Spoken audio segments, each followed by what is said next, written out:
Alright, so today is the first time I'm going to open a Flesh and Blood booster pack. I've played the game with some starter packs about a year ago when a friend came in from Japan, and he's one of the guys that runs Anime North. And I've been watching stuff about it for quite a while up until that point, and I just recommended that we try it out. And we played a couple games of it from starter packs, and it was pretty good. And it was, mechanically unique from the perspective of Magic the Gathering and from the perspective of, other card games and other collectible games and just other games in general. There were some mechanics that may borrow from other places, but for the most part, it's its own little game. And I was confused by the pushback on it, because it came out in 2019 and very few people carried it, so therefore it was a these packs are hard to get into. There we go. It was difficult to get, especially the earlier sets. So that made cards very expensive, and then that started with people talking about, the idea that no one plays Flesh and Blood, that it's a bunch of investors passing it back and forth. I think we're past that now. But, there's still some people who just don't like Flesh and Blood and don't trust Flesh and Blood. And I would say that, I forget I think the colors denote the rarity. I should have looked this up, and, I say this in a lot of videos about things I don't necessarily know, but, you never know until you experience it. And I kind of like experiencing it without too much knowledge at first, especially. Anyway, so some people still don't like Flesh and Blood. Some people are agnostic about it. Some people, don't really care one way or the other. I would say that's the majority of people don't really care. Holy crap, these packs are hard to get into. They had these paper packs at one point in time that looked really easy to get into, but also looked like they left so much, dust debris that, it would be difficult to clean up afterwards. I kind of, at least with these packs, I think I would almost prefer it.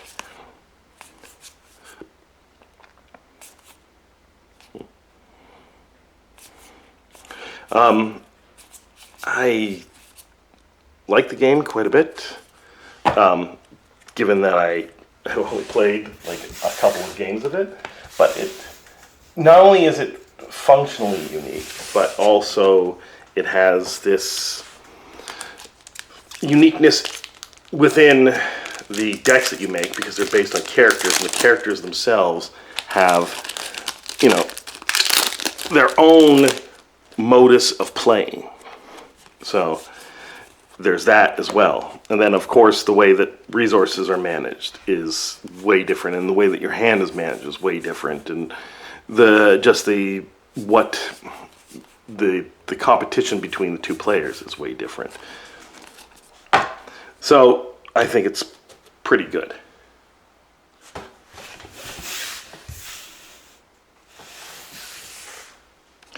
But yeah, the game is good, and the cards look great. They're not, the most phenomenal art, like, say, Magic the Gathering, or like certain Magic the Gathering, and Sorcery, of course, I think has absolutely the best art. But they are good art, and also well designed. The design on the cards, basically intuitively help you understand the functionality, and that's very important in card design. But also, they, accentuate the art and accentuate the gameplay and make it feel like, you're playing Flesh and Blood and not something else. And it's not too complex. But I wouldn't say it's my favorite art. It's good art. It's fine. And it's not, like a lot of card games, the art, especially when they first started, they can't really afford the art. And Magic was like that, actually. That's why some of the artists from the early days have royalties, because they couldn't afford to pay up front for all the art they needed. And, I mean, not all of the art is the greatest. But lately, over the years, obviously, Wizards of the Coast can afford more and better art. And then also, the design of the cards can add to that. And, basically, Magic has some really beautiful cards these days. And, Flesh and Blood probably can go that way as well. And right now, they're just good.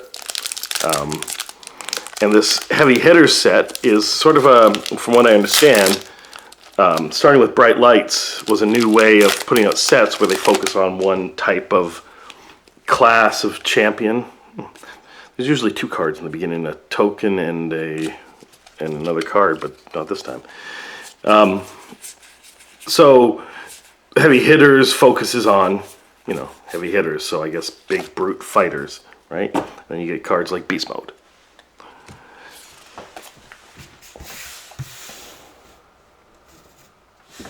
I really like the pitch mechanics, but even more so than liking the pitch mechanic, Cracked Bauble. I think that's something people like. I think it's the colors. No, the colors are. I can't remember what makes the rares and commons, uncommons, rares, legendaries, that sort of stuff. But I'm sure it'll pop out when it does. Raw meat. But yeah, so this set basically is brute fighters and your.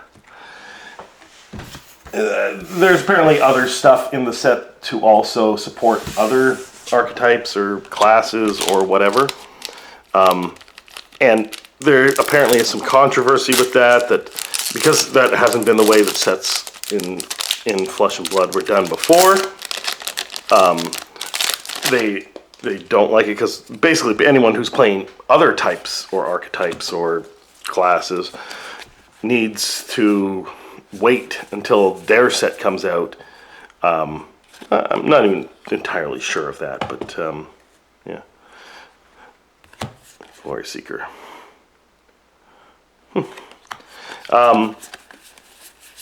So, I mean, it changes, I guess, how people interact with the game, and I don't know whether that's going to be a successful way to, put out sets. Time will tell, as with everything. Just because something's new and different doesn't mean it's not good or that it won't work. Having this kind of thing with Sorcerer too, where people are debating whether there should be only one set a year, and people are convinced that the game will fail with only one set a year, or the game will fail with more sets a year, or more printings, or whatever. And it's like, man, we really don't actually know this, so you can't say it with any, you can't be definitive about it. You basically are just guessing as much as anyone else. The companies themselves have some data to work on, depending on how good they are at gathering data and disseminating data. If they're not, then it doesn't really matter what data they get and what decisions they make if they can't disseminate what's working and what's not working. But it looks like for Flesh and Blood, Legend Story Studios came through the Monarch times, and it seems to have turned a corner and figured out some stuff to solve the issues that had built up because of the decisions they had made. In case you didn't know, the 4th set, Monarch, when it came out, it was massively overprinted, and there was also some shenanigans with was it Channel Fireball, where they held back product because basically the first edition boxes, which they don't have anymore, were selling at release at much higher rates than what the MSRP was. So, there's 2 foils in this. I like the coercive tendency. And so that kind of crashed the market by first of all, overcharging on the Monarch boxes and then dumping them onto the market when people realized how big the print run was. And that and also that was in the middle of, the market taking a turn in 2021 and 2022. And so it took quite a while for Ball Breaker. That's kind of a foil. The market took a turn, and it took a while for Flesh and Blood to sort of recover from that. But the point is, they did recover from it. Not to say that they're back at, where they left off, but they're working their way up, and they are, they're still in the game. Basically, it's not dead as zoo. They made good decisions, and they're there for the longevity. They didn't just give up. Beast Mode. That's good to have in foil. Whether or not it's a good card or whether or not it's a desired card, it's good to have a card called Beast Mode in foil. Foils are very subtle in this game in comparison to the crazy flashiness of, say, Pokemon and even Magic the Gathering. And that leads me to the next thing, is that what people really want in this game is the cold foils, which is etched foil in Magic the Gathering. It's just a different process, and it's a different type of foiling, and also it looks, I've never actually seen one in person, but from what I can tell, it's even more subtle than the regular foiling, but in a different way, in a more, it kind of looks like a galvanized metal, right? And that is kind of cool because this is kind of a heavy metal kind of game.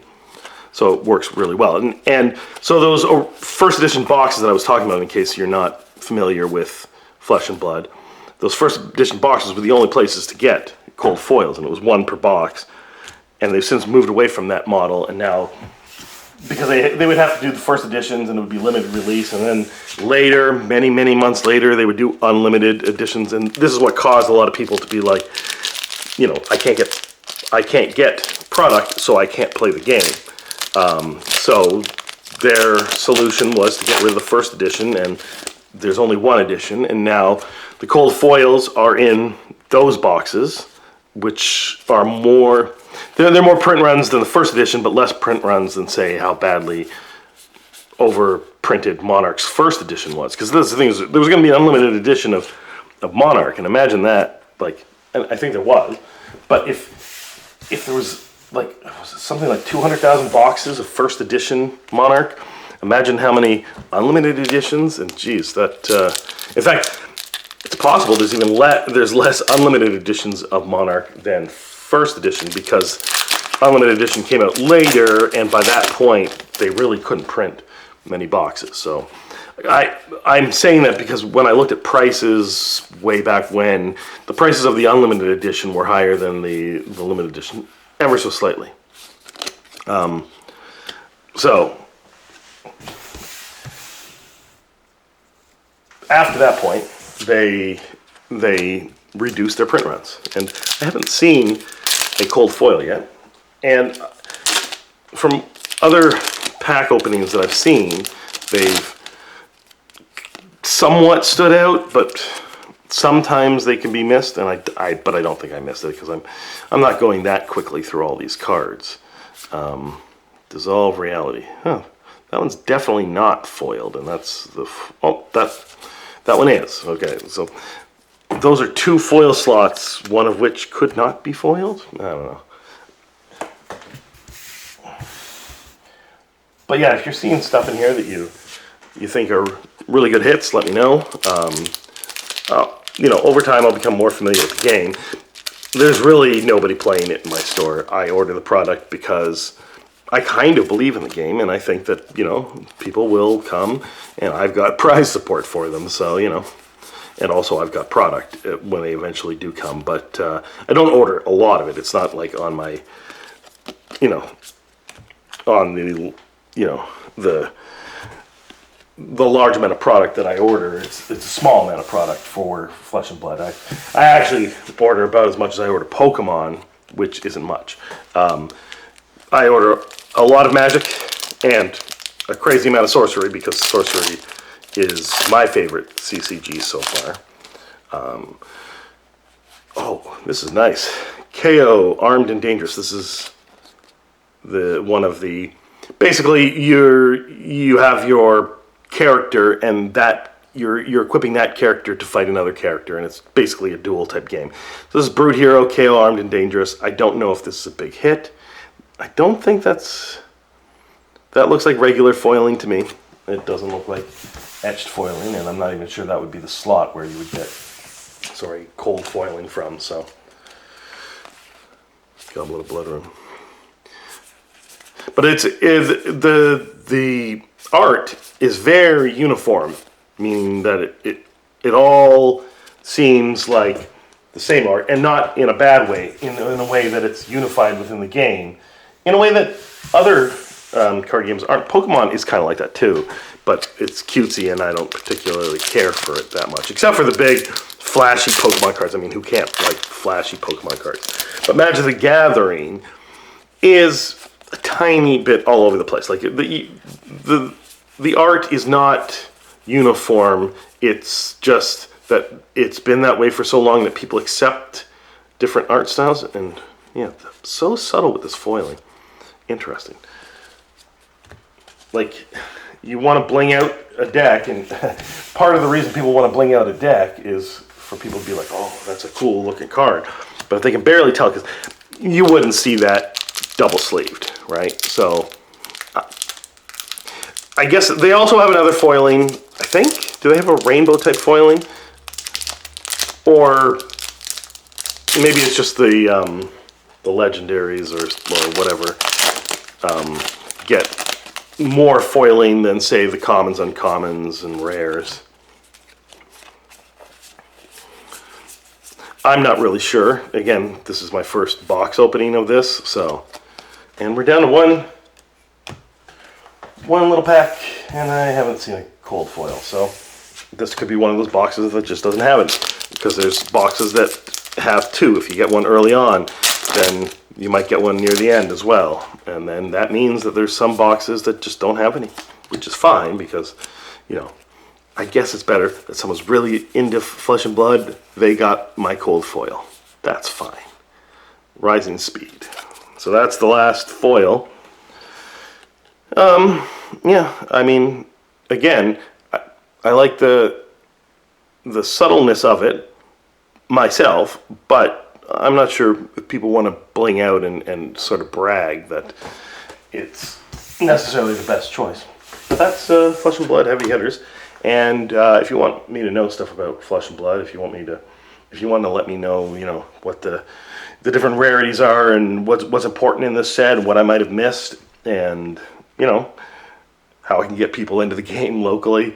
I've tried, you know, one Magic player, you know, a couple of them, we gave them some starter decks to try out, and one of them was interested in it, but again, more interested in Magic. So why push someone from something that they're clearly interested in, that they're, you know, that's what they're spending their money on, and push them into something that no one else seems to be playing, just to play with us, because we're willing to do that. But I'd rather a Flesh and Blood community develops organically in this area and comes in and checks out my store in Alliston, and plays some Flesh and Blood here. And now I've got some singles to sell them, from Heavy Hitters at least, and we've got some other open boxes for packs and stuff like that, and prize support, as I said. So if you have any information about Flesh and Blood that you want to share, or, you know, you want to talk about the opening and what to look for in Heavy Hitters, feel free in the comments, and thanks a lot.